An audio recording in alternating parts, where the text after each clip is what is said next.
The hell, what restaurant was that?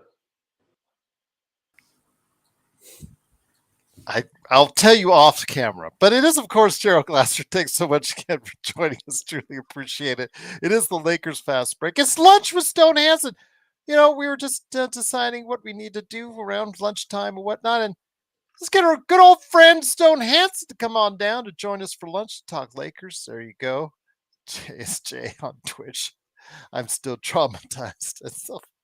They're 10-5, man. For God's sakes.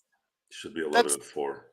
It should be 11-4. Yes, but by God, that is so much better than what a lot of us thought. Can't we be grateful for that? But this, of course, okay. Between us, 9th, 11th, and I think you picked them 11th as well, Joe. So I think that doesn't matter anymore. Yeah, well, it does. But of course, it is, of course, the Lakers Fast Break. It is, of course, Gerald Glasser. Thanks again for watching this. We truly appreciate it.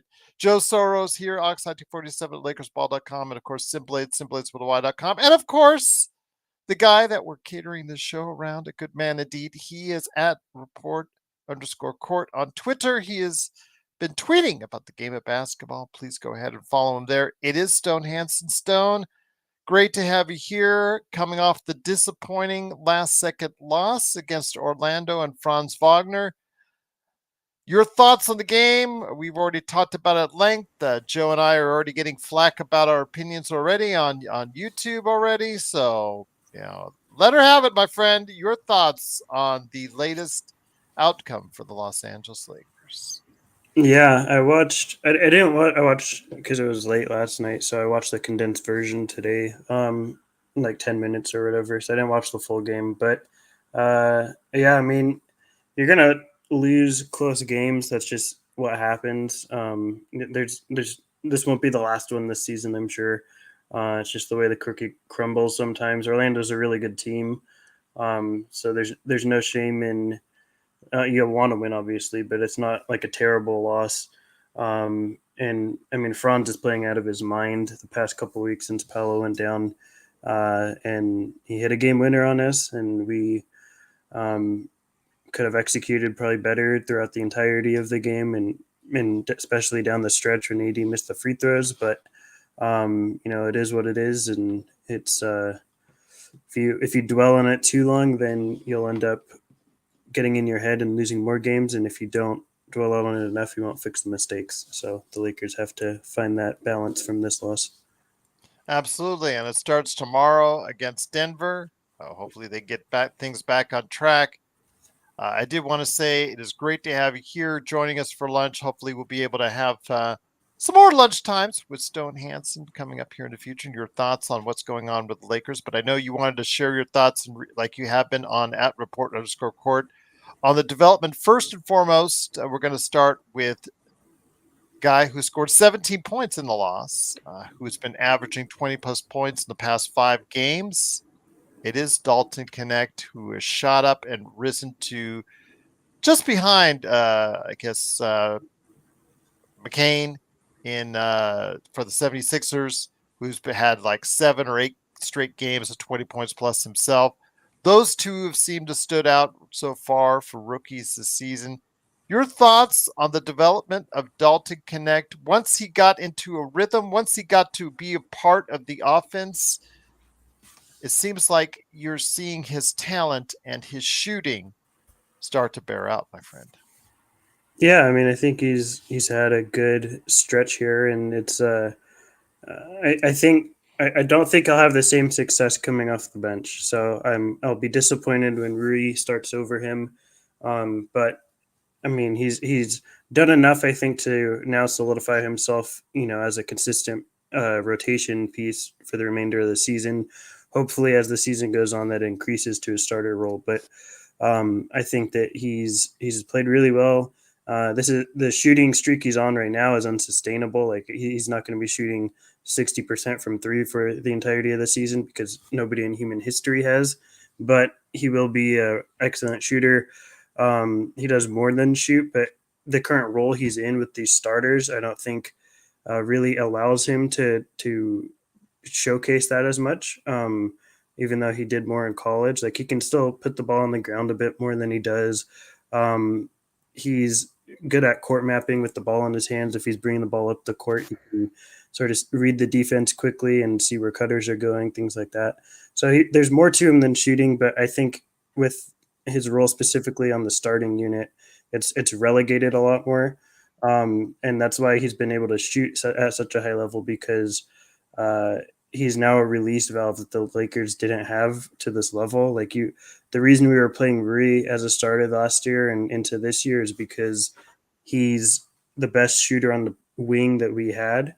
But he's obviously not near the level that Dalton is.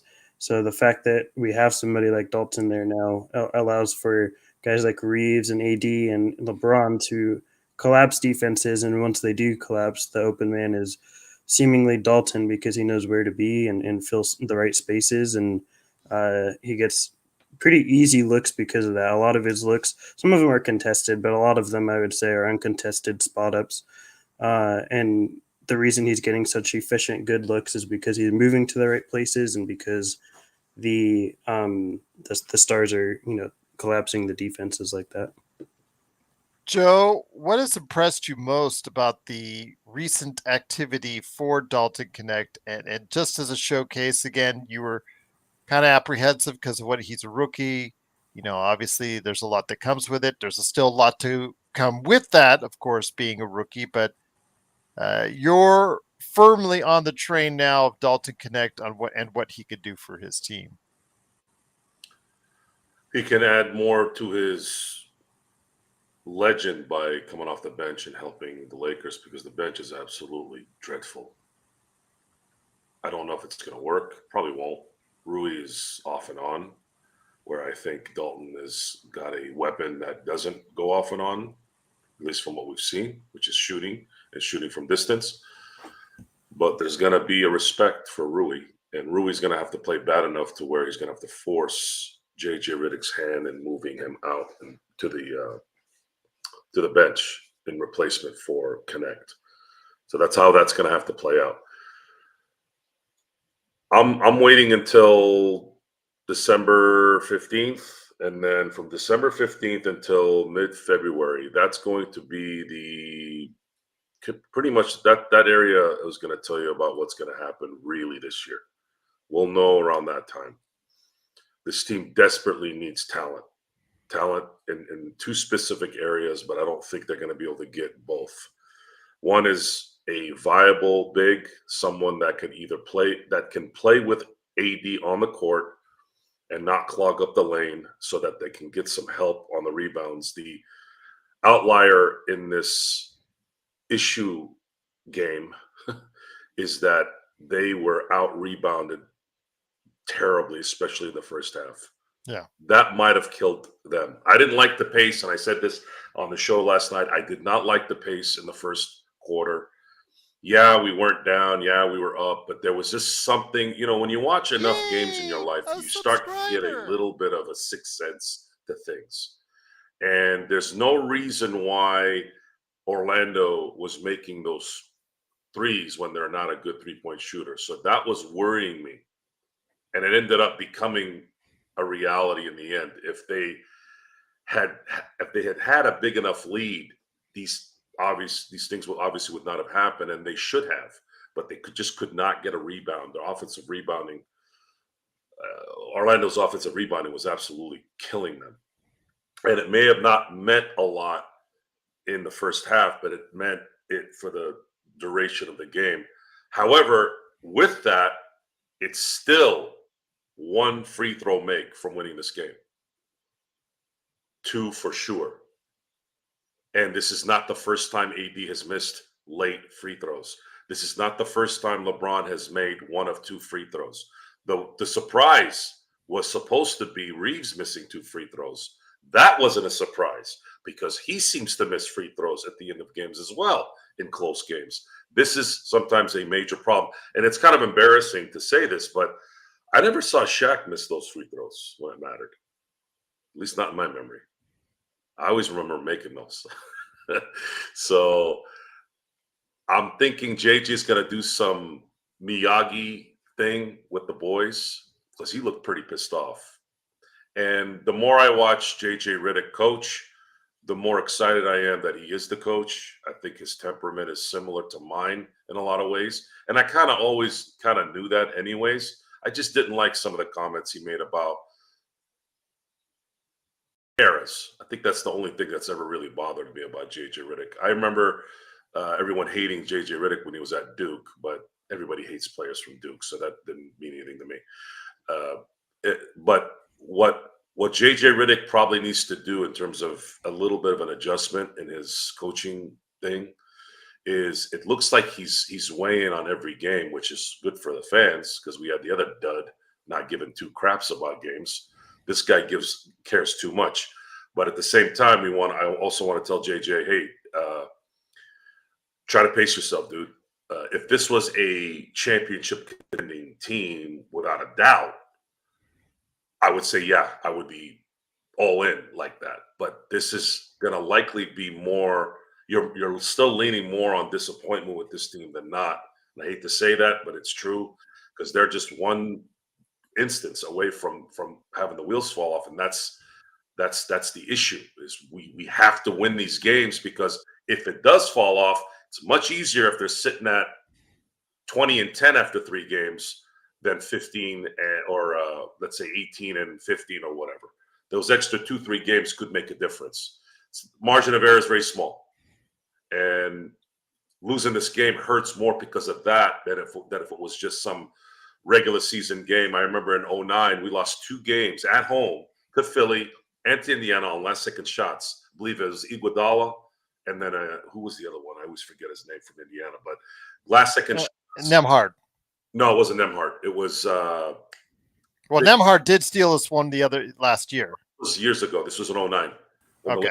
65 games, and I was probably upset at that time more. I'll find it out, and I'll let you know. I remember Granger. His face was flat. It was a white guy. His face was really flat. I can't remember what his name was. Dunleavy? No. I'll when you start talking, I'll find it. But I remember those 2 shots bothered me that year because they were looking like they were sort of getting to 70 wins. So every win that I felt that they should have had was taking that away. They ended up winning 65 games. So yeah, it's not the same. This is different. This is, my God, they're getting lucky with all these players, not all these star players not playing. You got to take advantage of this time so that down the road, when everybody else is tired, maybe you have an advantage there at some point. I don't know. I'm just trying to manifest some positivity here. But losing last night's game it hurt. It still bothered me a little bit. Might be compounded to the fact that the Steelers lost in the same way as well. Their punter punted a 4-yard kick when if he had just made it 30 yards, the Steelers would have likely won. But that's sports. It makes you either happy as hell or dreadful. Troy Murphy. Troy Murphy. There you go. Troy Murphy. Thank you. Once again, it is Lunch with Stone Hansen right here on the Lakers Fast Break podcast. It is, of course, Gerald Glassford, Joe Soro, and Stone Hansen. Stone, my critique so far of JJ is he's done a really solid job, but sometimes it's the little attention to detail things that he still needs to work on.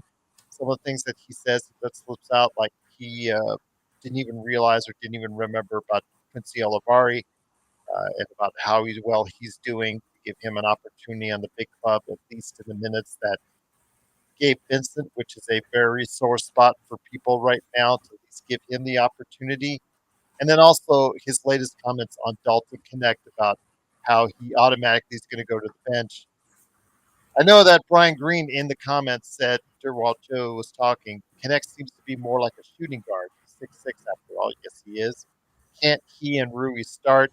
I know there's a defensive issue when he, of course, Austin Reeves and Rui having a problem guarding threes, LeBron not giving that kind of effort on defense anymore. I know there's a problem.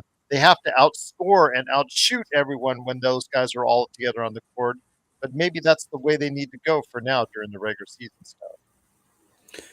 I wouldn't.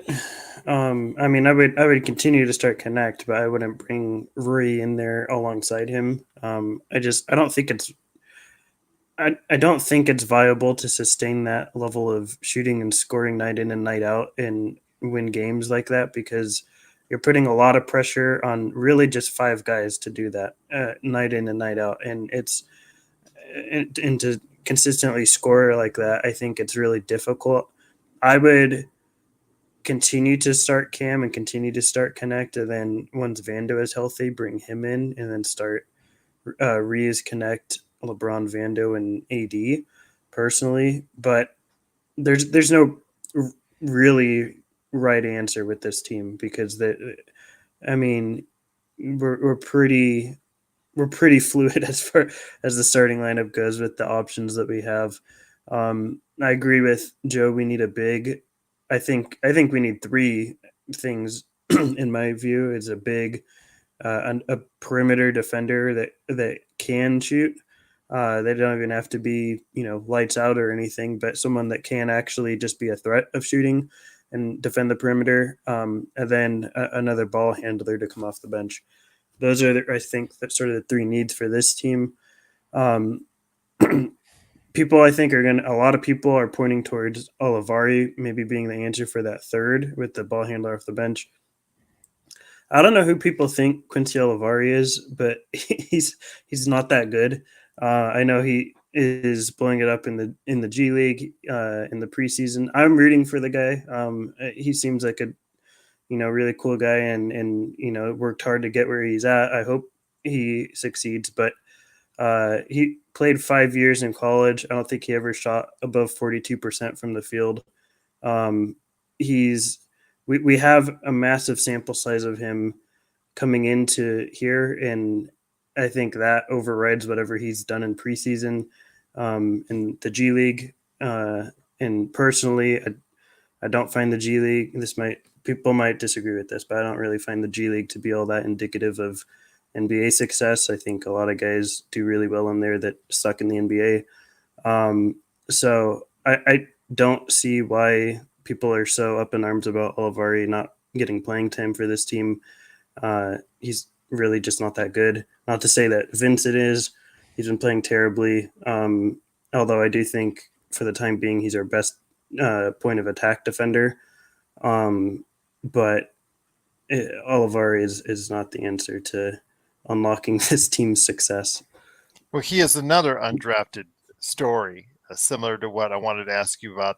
Joe, you and I have been taking a little bit of flack because we're kind of giving Austin Reeves a pass, in their opinion. Got it on comments in last night's video that we're kind of giving him or sweeping it under the rug, I think was the phrase that was used in regards to our thoughts on AR. Yeah, in many ways, he's not having statistically the best season in many categories. He's down overall from 2. He's slightly down from 3. But overall, he's still averaging 17 points on the season. His numbers as far as distributing still are not as good either. And of course, his defense has always been much maligned here on this show. But I don't think he's having categorically near as bad a season as AR, as D'Lo is. But, AR is still averaging 17 points a game. You don't have that many options on this team. And this kid is an undrafted player in his 4th year, just like Stone was saying about Quincy Olivari. Quincy Olivari does become a player. It's because of what he matures into. And then the expectations therein just seems to be so much. But for a fan base just to sour on Austin Reeves so soon after you had him all high up on a pedestal talking about how many all-star games he's going to get. I remember those conversations. I was here for those conversations. To go and just after 15 games cast him off to the side like you have D'Lo. D'Lo, I think in one case, because he was a high draft choice, he has been an all-star. He has achieved levels of success that AR has yet to achieve. I think it's different standards there, but I don't know. It concerns me when this fan base turns on a player so quickly, Joe. It's been the status quo with Laker fandom for a long time. We get bunched into there as well, especially at the beginning of the year, being negative. I don't believe so. The people's interpretations are just what they are. There's those who can decipher the fact that you're criticizing certain people's verbal diarrhea or just a singular game. Right away, it becomes to some, oh, this person is hating on everybody and hates everyone. It's you try to you try to stick with what you're seeing as much as you can and play off what's coming to you and then respond to it. Austin is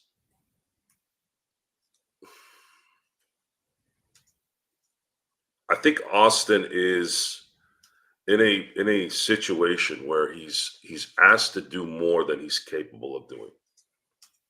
It's just he's not that guy.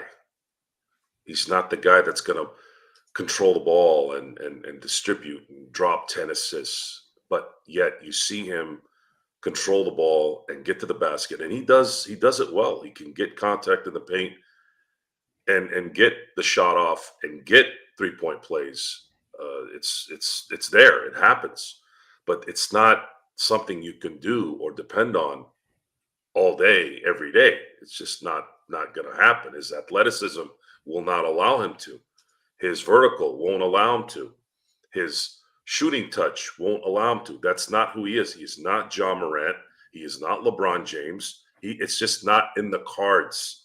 So you have to base your interpretations and your analysis on common sense as well as trying to see if that person is giving a damn too. Austin Reese has never given me any reason to think that he doesn't care. D'Angelo has. And D'Angelo has a weapon that is lethal when it's on. And he was scouted from junior high, high school to be a star. And he's not. And we've seen semblance of it. But for some reason, his focus is just not there.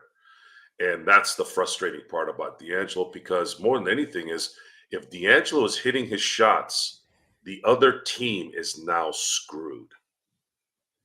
Now you have to deal with MVP caliber AD with more space and LeBron in his 22nd season looking like he's as good as he's ever been, getting a much clearer lane than he already has.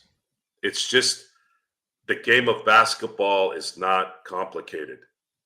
It's hard to do at that level because you need the height, you need the athleticism, you need the physical attributes of that game. It's probably the number one on there. You can get away with being small and kind of average in baseball if you can just get on base. You can be slow and big in football as long as you can be kind of quick with your feet on the offensive line. But in basketball, you can't put a 350-pound guy on there.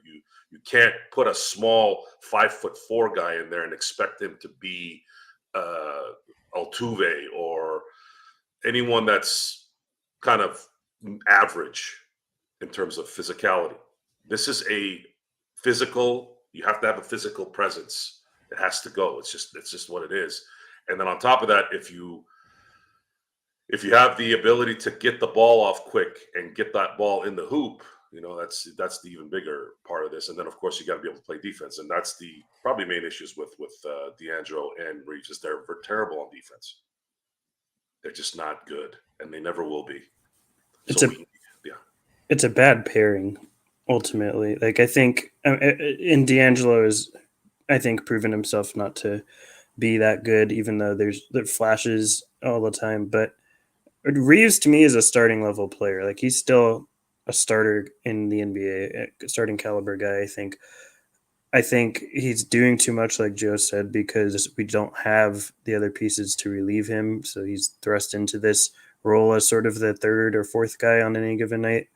But he's not that. I think he's like a fourth guy or a fifth guy on good teams, most good teams. And I think if the Lakers have someone that it still fits and can play a starting role I think they kind of have to hold on to them, because if talent's the issue, we have to hold on to whatever talent we do have. So I'm not super interested in trading Reeves.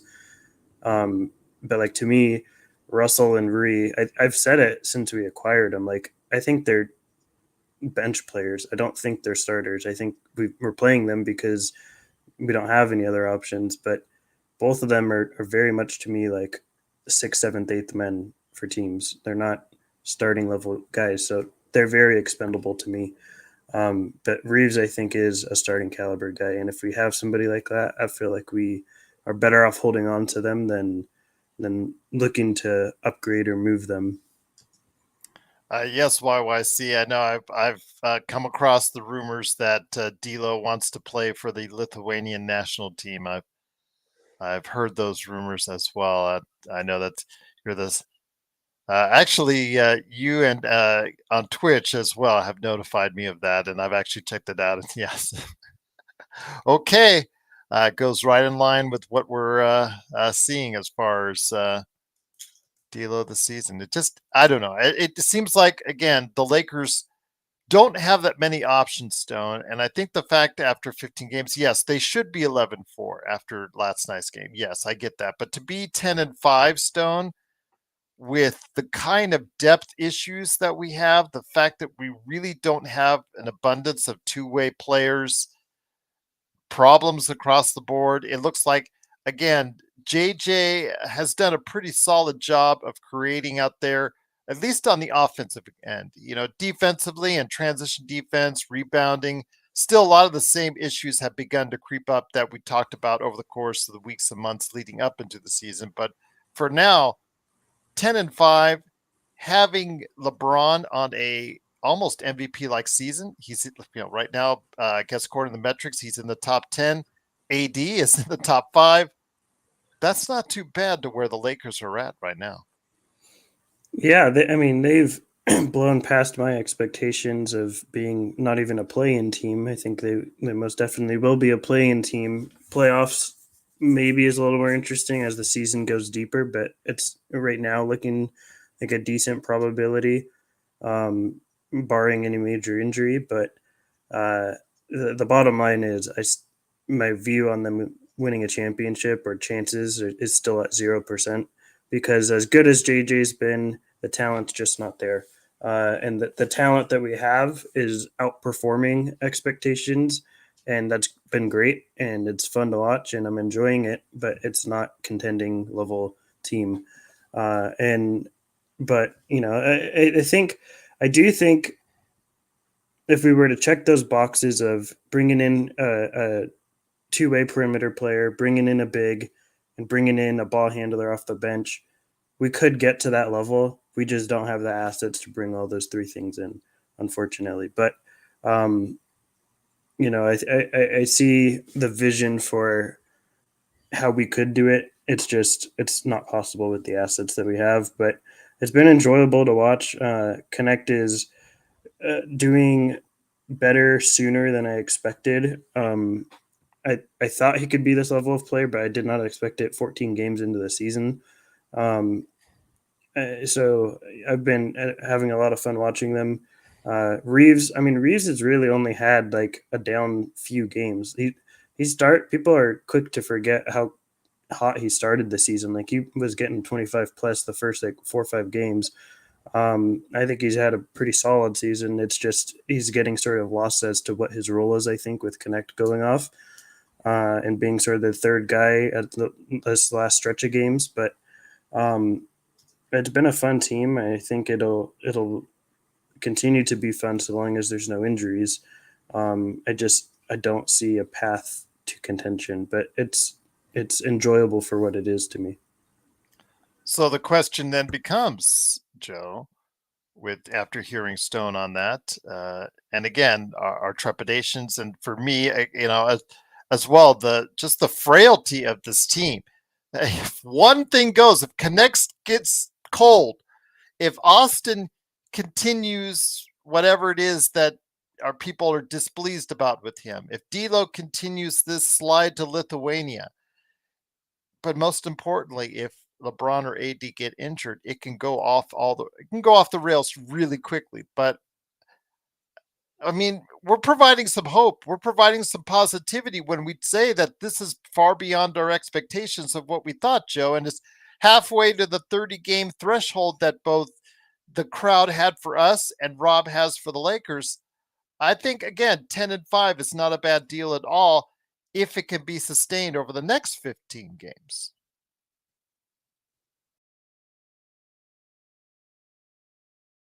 Because I know how Stone is, he kind of focuses on the big picture, but we're probably not this detailed if AD hits free throws. We're probably speaking more about, wow, the Lakers have won 11 of their first 15. A loss like this is almost feels like a precursor to what we've been worried about. Mm-hmm. The way they lost, losing to a team that didn't have their top players. It wasn't just Banchero, as KCP wasn't there, who's a huge veteran championship player. This is going to be a problem if you're going to play against full strength teams that are good. And right now, Orlando is looking like they could be a 3 seed in the East. There's a possibility of that as long as they stay healthy, which they already haven't. So we don't know that. But if had they stayed healthy all year, that could have been a possibility maybe, or still might be. I also don't look at things as, well, they've overdone their expectations. I'm sorry, folks. That might work for Minnesota Timberwolves fans or Atlanta Hawk fans. Doesn't work like that for Laker fans. At least not me. Not with LeBron and AD on the team. If this team had Nick Van Exel, Terry Teagle, Sedell Threet, Vlade, Eldon Campbell, a young Eddie Jones, a Cedric Sabalas, sure. Let's just enjoy it, guys. Let's just see what the Lakers can build with this young team. They're fun. They're kind of doing their thing. They're getting themselves ready, but maybe down the road we can get something. Sure. We did that for a few years in the 90s. No, you can't do that with LeBron and AD on your team. Those are all-world, top 75. LeBron, arguably the greatest of all time, still doing his thing. Time. We have to be thinking championship. There's no other way. Otherwise, what is this for? I can enjoy the games, sure, but I'm curious to see what method JG's going to use to get into AD, AR, and LeBron's head at the end of games when free throws are needing to be made. This is not the first time, guys. It isn't even the second or third time. This has become a problem. They lost a lot of games because of this the last few years. Whether they would have made a difference those years, I don't know. Maybe. Last year it would have, because they were 5 wins away from being a 4th seed. Everything matters, especially with the way the NBA is now. You can't sit guys in the 4th quarter anymore. It's rare. Why? Because of what you saw at the end of the game last night. It's you miss one shot, especially if it's an easy one or an open 3. The other team goes, hits a 3. That's a 6-point turnaround.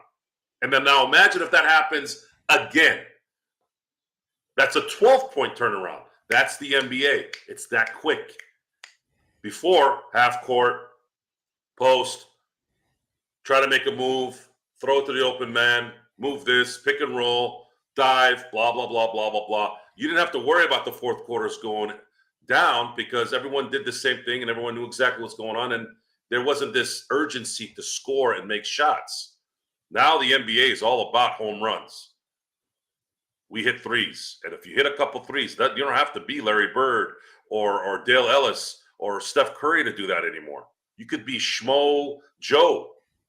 Anyone can hit those shots these days. You saw it last night. Tell me something. If you polled 10 people in your neighborhood right now and you went there and said, what'd you think about Franz last night? Don't even say his last name. They're like, what the hell are you talking about? Who's Franz? That's my point right there. As good as he is, we know he's good. But this game has changed, folks. And there has to be some kind of adaptability at this point, and fans need to start getting with it too, and understanding that you're still kind of holding on to some of the old stuff, and it's not going to work anymore. So, Stone, I ask you this, and once again, it is lunch with Stone Hansen. Just having a good lunch with our good friend Stone Hansen at report_court on Twitter. Go ahead and check out all the basketball-related stuff he's sending out there, including some draft-related stuff. And I know, and I heard a rumor that the Upside Swings podcast is dusting itself off as well. Is that correct, Stone? Yeah, we put out an episode last week. We'll probably be doing things intermittently before the turn of the new year. We're all busy right now, but we're gonna try and put out another one here within the next week or two. Okay, fair enough, my friend, on that. But when it comes right down to it, for this Lakers team, hey, we don't say things out of malice against the Lakers. We don't say things because we don't want the Lakers to succeed. It's just, again, we provide realism as far as what the Lakers are doing and try to keep everything grounded, because there's so much around us that is not as grounded as far as the thoughts on this team. But again, 10-5 heading into a game and a matchup against Denver tomorrow. Looking forward to talking about that there then. But when it comes right down to it, what are some of the positives that you were taking out of the season so far? LeBron having a career efficiency year for the ages for someone that's going to turn 40 next year. Yes, we all know about his defense. I get that. We all know about some certain things when he has off days and he doesn't have enough lift. But the fact is, he's finding other ways to help the team win games. I think has to be considered at least impressive nonetheless, Stone. Yeah, I mean, I think the biggest thing that's impressed me is just the shooting all around of this team for the most part, from our stars at least. LeBron and AD are shooting at a crazy clip. I don't think it's just simply that they're hot. I think that JJ is putting them in positions to be successful as shooters. Now, I don't think it'll be to this level for it'll sustain for the rest of the season, but I think it's an important new wrinkle to the Lakers moving forward with their offense and how they can utilize things differently. I think if AD is able to not shoot necessarily at this level, but be a threat from three, which he hasn't been for the last several years, or really ever. If he can sustain at least being a threat from three, it opens up a lot of possibilities for what sort of bigs you could bring in now, because you don't have to worry about spacing as much. I think Knecht's been a surprise in terms of how quickly he's been able to come in and just shoot lights out. I wasn't expecting it to happen like this quick. And the fact that he's been able to sort of just slot right in next to two superstars and be the third guy the past, several nights or several games has been a pleasant surprise. Yeah, I mean, I think there's a lot of things that I didn't expect this season that I'm pretty happy about watching. Given the circumstances, so I'm a happy camper as much as one can be. And I hear you on that. Again, it's a very positive sign where the team is at right now. Again, above our expectations for the most part. Joe, and we say this because there's outside of LeBron and AD, there's not been a whole lot of consistency. I guess, again, AR, you take from it what you will. D'Lo has been abysmal for the most part this season. The bench has been abysmal for the most part this season. Rui has been in and out. Even when he's been in and out. The Lakers have not found a lot of consistency beyond AD and LeBron. So I think they should be very grateful for where they're at. Yeah, sure. I don't. Your stars are going to be the mainstays. They're going to be your pillars. That's what you're paying them for, and that's what LeBron and AD are doing. And then everyone else needs to chip in and take turns being the guy.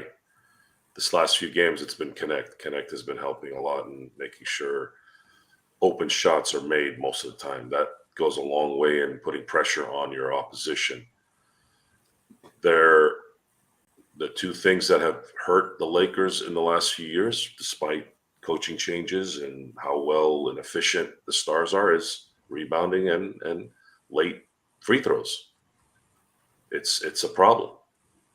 And they're not going to solve the rebounding issue because they don't have that kind of talent to do that. So they have to make up for that by getting out on the break and getting ahead of the defense as quickly as possible and trying to make up that deficiency as best you can. That's just what it is. There's nothing anyone can do about it, really. I'm not going to expect Reeves and Rui and Knecht and these guys to rebound 7-8 times a game. It's just not going to happen. But the free throw thing is a bad disease that they have, and it's happening to one of the stars a lot, and AD and LeBron can't seem to make two in a row usually. He makes it sometimes, but not all the time. That can't happen. That cannot happen.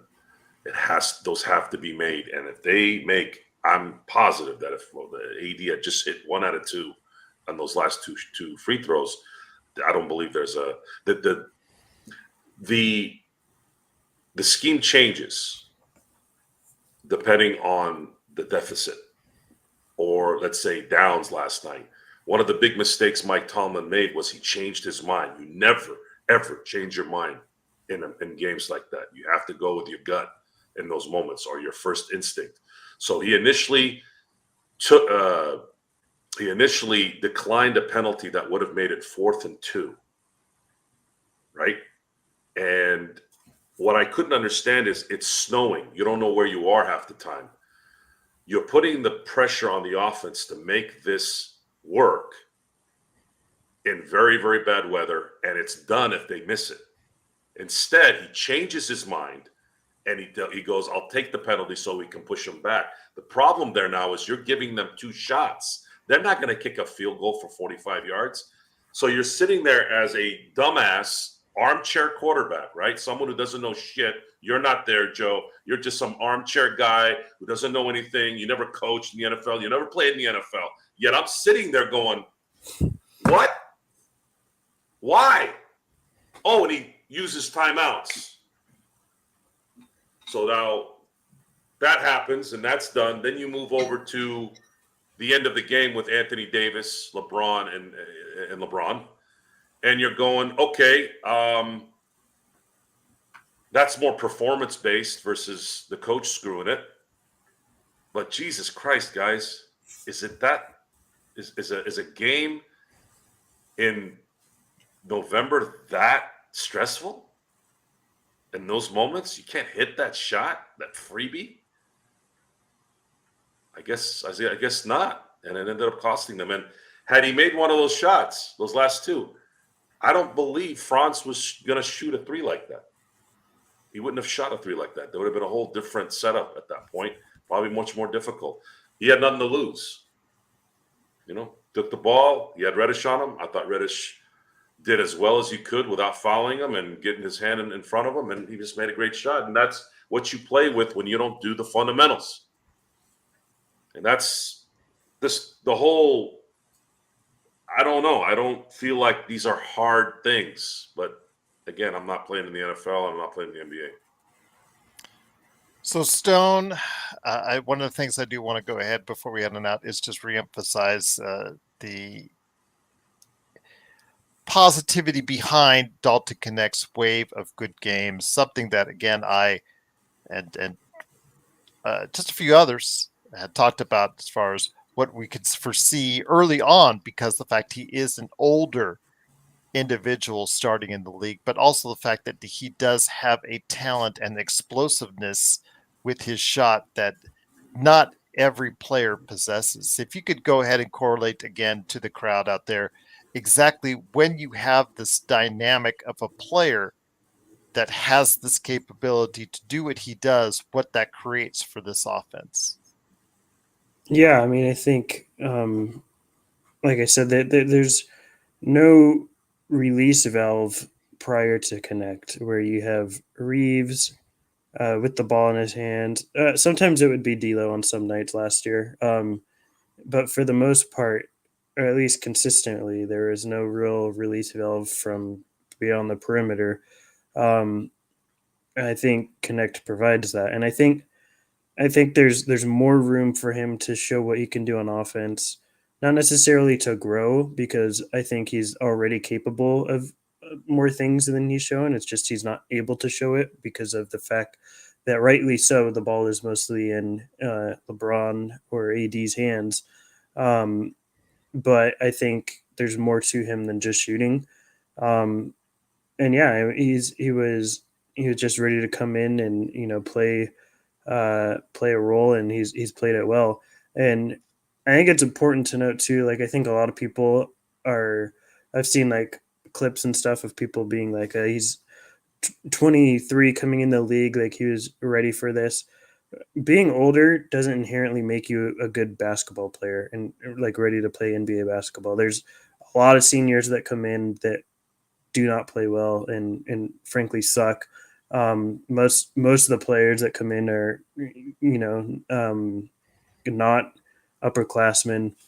So I don't think age really has anything to do with how successful someone is in their rookie year. We're seeing McCain, and he's like 20 right now, putting up really good numbers and playing really well for the 76ers. So I don't think if you're young, you're necessarily a project, and if you're old, you're necessarily seasoned and ready to play a large role in the NBA. I think it comes down to each individual, and Connect individually is a really good player who was ready to take on the moment and the role that was offered to him. But I don't think his age necessarily is a indicator of that.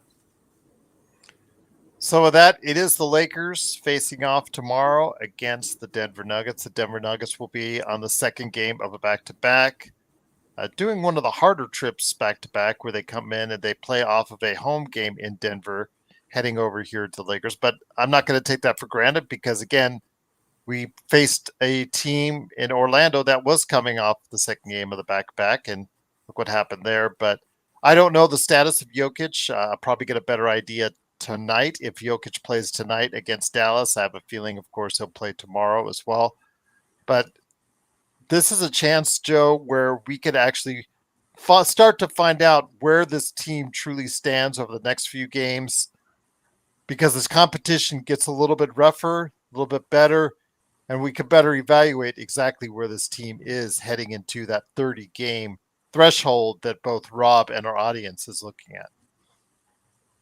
I think Rob is looking at it much different than what we're looking at it. I'm looking at what are they going to do to figure out an infusion of something.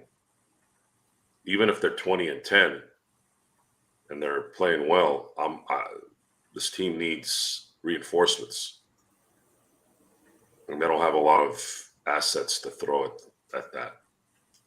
So there's going to need to be out of the box thinking on Pelinka to figure out how he's going to do that. Otherwise, you're going to get a tired LeBron and AD at the end of the year, like you have the last couple of years. And you're going to have to put your trust in somebody like D'Angelo Russell, who's failed in both times. Austin's played as well as he can. I just don't look at Austin as anything other than a guy that continues to overachieve. I'm sorry. That's just kind of how I see it. Dalton Knecht is a rookie.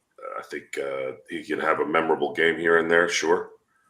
I just don't know if that's the guy that's going to be a bona fide three. Statistics and history say no. And then, not as a rookie. You're saying not as a rookie. Not as a rookie. I mean, there's only really one rookie that I can remember that was lights out. I mean, lights out the moment he got into the league and helped Houston win a championship, and that was Sam Cassell. It was a long time ago. Everything seems to venture to that Houston team that won back-to-back championships in terms of anomalies. Anomaly of a rookie point guard at that time who was just phenomenal. And then you had a 6 seed in 1995 win a championship, which there's never been anyone below 4 that has won a championship ever. Now, the NBA structure of playoffs has changed since its inception in 1947, 46. However, we have a good 30 years that we could look at, plus years we could look at. I think that's a good number, a safe number to know that home court advantage in the NBA, even though there have been upsets and crazy games and series, it is paramount. You are not going to win a championship but one time in your history. It's the 0-3 comeback that the Sox did on the Yankees. It's only happened once. And I can't put myself in a position to say, well, maybe this is the time. No, I don't. I can't do that. Not with this team not having enough bullets in their gun other than two big ones with AD and LeBron. They need a third player that can put fear on a team. Someone like Drew Holiday did when he went to Boston. That guy was a problem last year, and I don't know if they win without him. Kind of like Artest in 2010, kind of like Ariza in 2009. And then 2020, you had like guys taking turns. It was KCP one night. It was Caruso one night. It matters. It matters to have that third guy that can. Rondo, of course. There has to be a third guy on this thing. Otherwise, you're putting way too much pressure on LeBron. And then we're going to have to hear about how LeBron needs help and LeBron can't do. If LeBron retired 8 years ago, his career would have still been good. Great. Right now, this has all been extra. And it's like this. He's done. Like he's got nothing else to prove except stack, right? So we got to roll with this until we can't. What else are we going to do? But the Lakers can get out of the schneid here tomorrow by beating Denver. Denver's not going to have Jokic. They might have Jokic. Or Gordon. And then, of course, Durant's not going to be there for Phoenix on Tuesday. And you got a, 2-day break? I think they play Tuesday. I mean, this is being laid out for the Lakers to win. It's like the basketball gods are saying, all right, Lakers, I'm going to give you a little bit of something here. Here you go. So AD, LeBron, and AR need to get into that gym. And JJ needs to do some Zen master reverse psychology thing on them so that they can start getting used to hitting free throws at the end of the games. Because this is becoming an issue. And this can't happen again, even in a regular season game, because it will carry into the games that matter. Stone, anything to add on that before we head on out, my friend? No, not really. I mean, they winning as much as they can is the best when it's early in the season, especially because we don't want to be in this continual loop of banking on the final 10 games to get us where we want to be. So if you can feel safer by that time in the season by having taken care of business earlier on, it's a lot less stressful, and it takes a lot of heat off the guys that could probably use more of a rest down the stretch headed into the playoffs. So I think it's important to take care of business early on in the season. Before we head on out, why do people need to start following you at report_court before we head on out? They don't, if they don't want to. They should. They can if they like the NBA draft and knowing who is coming up in it. I give and Lakers thoughts too. I just kind of throw out some Lakers thoughts here and there. You could follow me at report_court on Twitter. And then I'm on the Blue Sky app. Seems like a lot of people are going there. Let me find my handle is at Full Court Report. So you could find me there too. I don't have it memorized because I haven't even been on there for like a week. But anything I post on X, I post on there as well. So if you prefer that app, you can find my stuff there too. We're at Lakers Fast Break on Blue Sky as well. Joe, I know you wanted to go ahead and mention once again to people who didn't catch it on last night, your change in the direction just for a few days for Corrupt, your game that's coming out on Steam before we head on out. Yeah, it's we had the button to press it tonight or today at 9:00, but Steam had sent our developer a message saying you might want to hold off a few more days and take advantage of the most popular day apparently of the year for buys, which is the day before Thanksgiving. So we considered it and we said, okay. And I had a feeling something was going to happen where the game wasn't going to come out Friday. I just thought it'd be some BS that Steam says, oh, sorry, you didn't do it within 3 business days or some bullshit like that. But it actually ended up being a message saying, hey, dude, we're thinking about you. We're happy for you. By the way, it'd probably be better if you waited a couple of days so you can get, and again, they're in it. They're in on it too. People open their wallets on that day. Right. And again, I don't know jack squat about Steam and their advertisements or any of that. So I got the call yesterday and they said, hey, man, I think we're going to wait till Wednesday because we don't have a lot of outwardly marketing. We didn't have the budget for that. We're an indie. And what we do have going for us is we're an indie game that it looks like a AA game at the very least. Some have said AAA. Matter of fact, more people have said AAA. And for those of you who don't know what AAA means, it's tied to budgets. I think AAA is anything 80 mil and above. And then obviously AA is, I think, 40 to 80 or whatever. I don't know if that's totally legit on the exact numbers, but that's what I've heard. So that's kind of nice considering the game is nowhere near that budget. I mean, not even close. So if you're telling us we're at least a AA looking game, that's a hell of a compliment. And maybe those who see it on the busiest day in its year in terms of Steam, maybe there's some things that could develop. And again, all this thing would need is even positive reviews might be enough from the people that are buying it. And we had a 5-digit wish list. This wasn't 300 people wish listing it. This went up over 10,000. And this is the first time I've ever released a video game. So I don't know if typical wish lists are 80% buys, 90, 50%.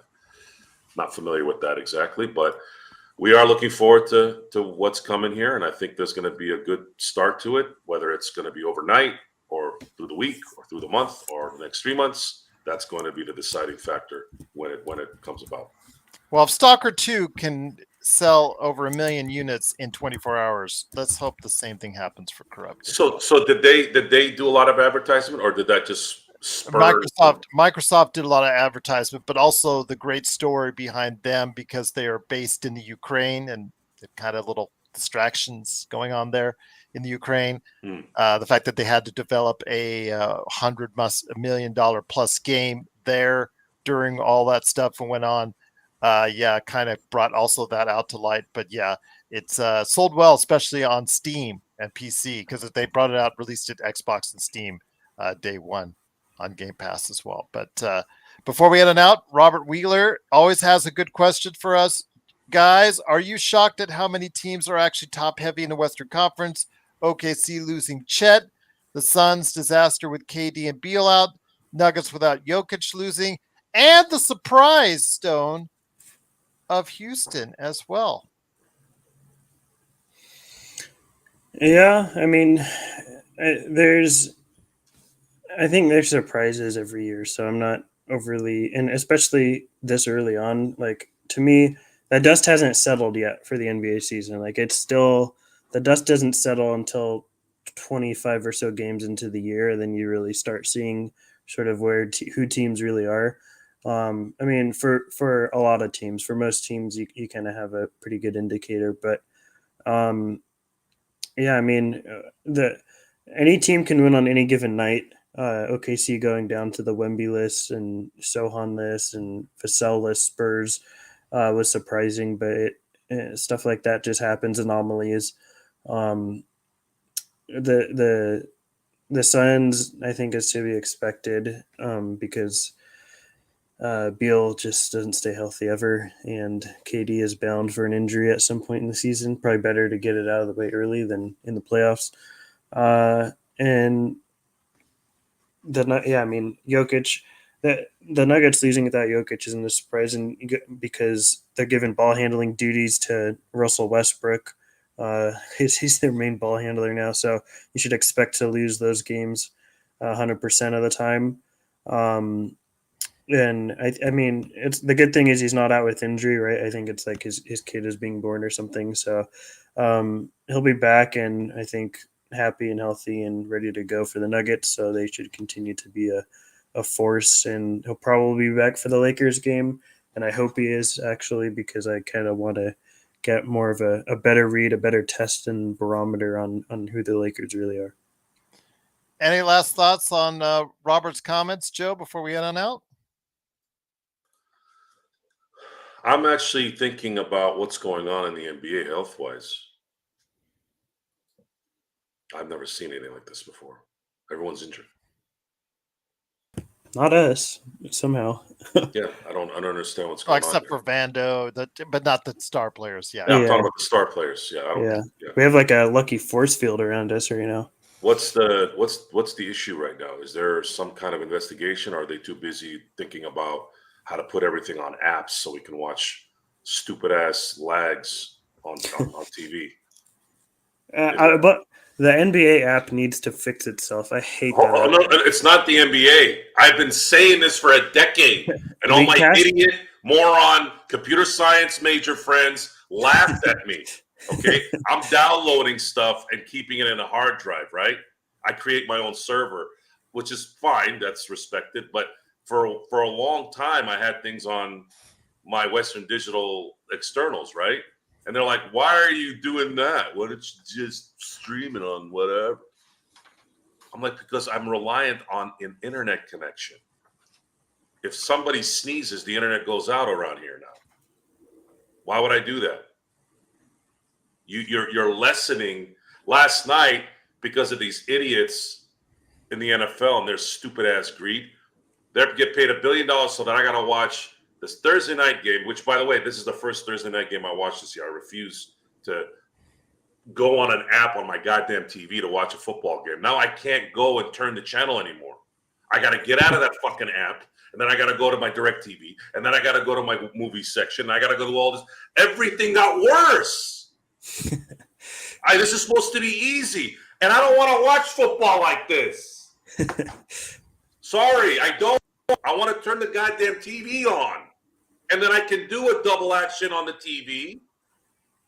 I have a theory on why they did this, by the way. Tell me if you guys think I'm going somewhere with this. I think they did this too to stop people from having DVRs. Now, DVRs in the traditional way, which is easy. This makes it harder. You know how I found out? So I have 3 other rooms besides the living room. And the positive in not having a box is that I don't have to worry about wiring, right? So I just do the apps in the rooms that I don't usually watch TV in. And when I do, it's there, it's available, cool. But one thing that I'm a pretty smart guy with technology. It's a problem reversing, going back, going forward, stopping. Everything's jacked up. They made it worse. The technology is supposed to be better, not worse. So now I got to adjust to this greed and stupidness. And I have to watch the first quarter and a half of the Laker game like this, like an asshole. Because I couldn't flip. I couldn't do a P&P. Maybe it's big pharma behind it. They're trying to get our blood pressure up because it doesn't work. And then we have to go buy blood pressure prescriptions and all of that. I think that's what the issue is, Joe. Well, the pharma thing is that there has been an uptake in terms of commercials for pharma. There was a commercial last night. I swear, this asshole that was doing the voiceover was saying every disease in the history of mankind. And I'm sitting there and I'm minding my own business, answering an email. I'm like, is this motherfucker ever going to shut the fuck up? I have to mute the TV. Oh, you might get AIDS. You might get cancer. You might have dysentery. You might have diarrhea. Your arm might fall off. Your fingernails might fall. I'm like, Jesus Christ, shut up.